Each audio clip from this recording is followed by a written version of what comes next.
ഈ തൃപ്പൂണിത്തുറയുടെ ചെയർപേഴ്സൺ ഇപ്പോൾ ദാ ഇവിടെ വരുന്നുണ്ട്. എവിടെ വരെയായി ഘോഷയാത്രയുടെ ഒരുക്കങ്ങളും കാര്യങ്ങളും ഒക്കെ എങ്ങനെയാണ്? ഒരുക്കങ്ങളെല്ലാം പൂർണ്ണമായി. ഇനി 9:30 ആയി കഴിഞ്ഞാൽ ഉദ്ഘാടനത്തോടു കൂടി നമ്മൾ ഒരു 10:45-11 മണിയോടുകൂടി ഇറങ്ങാൻ സാധിക്കും. തവണത്തെ പോലെ ഒരു വർണ്ണശബളമായിട്ടുള്ള ഗംഭീര ഘോഷബളമായ ഘോഷയാത്ര തന്നെ.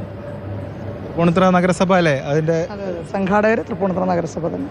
ഇത്തവണ എന്തൊക്കെയാണ് ഒരു പ്രത്യേകത? അങ്ങനെ എന്തെങ്കിലും പ്രത്യേകത? സാധാരണ എല്ലാ വർഷങ്ങളിലുള്ള പോലെ തന്നെയാണ് എല്ലാവിധ കലാരൂപങ്ങളും ഉണ്ടാവും. 57 ഇനം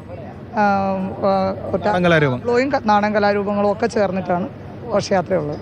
ഇപ്രാവശ്യം ഇവിടെ നേരത്തെ അവിടെയായിരുന്നല്ലോ, ഇപ്രാവശ്യം ഇങ്ങോട്ട് മാറ്റി. എന്തുകൊണ്ട്? ഒരു സെറ്റിങ് ഇവിടെ ഇടാനുള്ള സൗകര്യം പ്രമാണിച്ചാണ് നമ്മൾ അങ്ങോട്ടേക്ക് ആക്കിയത്.